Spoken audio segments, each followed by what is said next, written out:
السلام عليكم ورحمة الله وبركاته. حبايبي عاملين ايه؟ يا رب تكونوا بخير. جاي لكم النهارده فيديو جديد، حاجة بسيطة كده على قد الحال. قبل ما نبدأ الفيديو بتاعنا هنسمي بسم الله والصلاة والسلام على رسول الله. عندي هنا دبابيس فراخ انا نقعها في المية من بالليل مع ورق اللورة ومعاها الليمون وسكر وملح، يعني معلقة سكر، معلقه كبيره ملح، ليمونتين، عصير ليمونتين، وورق لورا. اكتر من كده مفيش. نقعتها بقى من بالليل في كده، وهنبدا الوقت نشوف احنا هنعمل ايه مع بعضنا. هعملها مع بطاطس في الصينيه كده، فيلا بينا مع الفيديو علشان نشوف احنا هنعمل ايه. هنا يا حبايبي انا هشيل الدبابيس اهي من ميه النقع، وهبدا اغسلها اشطفها. اي حبايبي عندي هنا تتبيله ببقى عاملاها كده على بعضها، ملح على فلفل على كمون على شطه على بهارات السبعه، كله مع بعضه. هنا هنبدا نتبل بها الفراخ دلوقتي. ده على فكره دي حاجه على قد فردين اتنين بس كده اهوت كده، يا رب يكون واضح كده.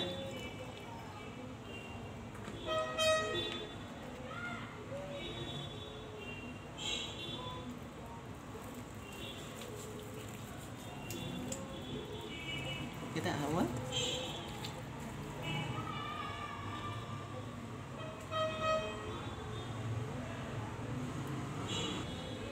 يا حبايبي هنا انا جهزت الخضار بتاعي. هنا طماطم، يعني كام حبايه طماطم كده، وفلفلتين حمر واخضر اهون، وهنا بطاطس اقطعها، وعندي برضو هنا توم اهوت.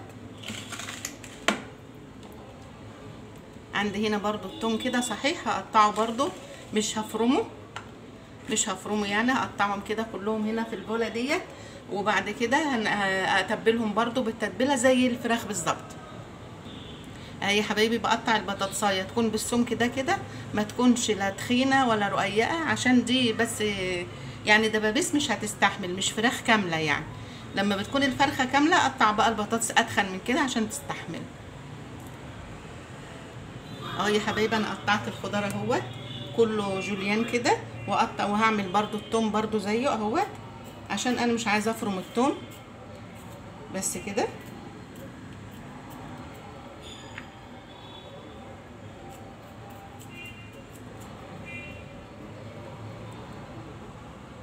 وهنا برضو عندي نفس البهارات اللي حطيتها على الدبابيس بتاعت الفراخ، هنا هحطها برضو هنا كده، واقلبها بقى مع بعضها وانقلها في الصينيه. اهي يا حبايبي كده هحط كمان رشه ملح اهيت كمان، عشان ابقى بقى مش محتاجه ان انا احط حاجه تاني بعد كده.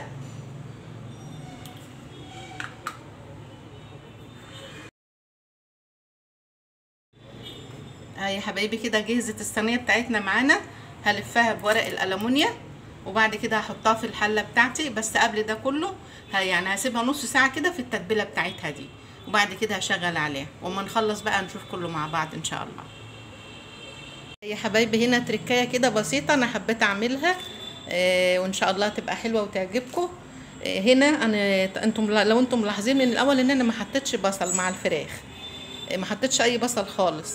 هنا بقى بشرت قطعت كام بصلتين كبار حلوين كده على ايدي صغير كده، تقطيع صغير اهوت. وهنا برضو طماطميتين بشرتهم كده بالمبشره. احنا هنعمل البصل ده دلوقتي كده، هدعكه بالملح والفلفل والكمون، حطيت عليه البهارات دي وهدعكه دلوقتي.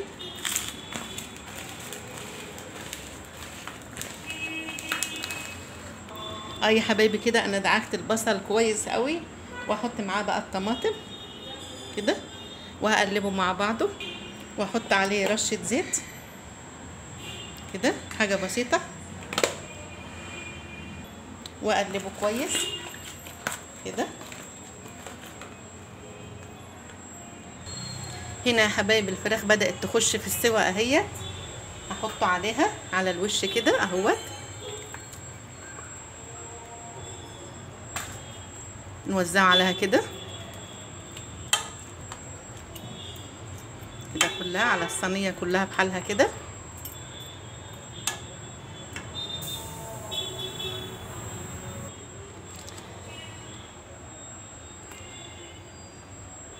اهي يا حبايبي. وهنا كده بعد شلت البصل حطيته رشه ميه اهي، واسيبه بقى يكمل سوا مع بعضه. مش هحط بقى فوين ولا حاجه تاني. اهي يا حبايبي جربوا التركايه دي كده وان شاء الله مش هتندموا، ده هتخلي طعم الفراخ في حته تانية خالص. اهي يا حبايبي مستويه اهي على الاخر خالص ما شاء الله، سخنه.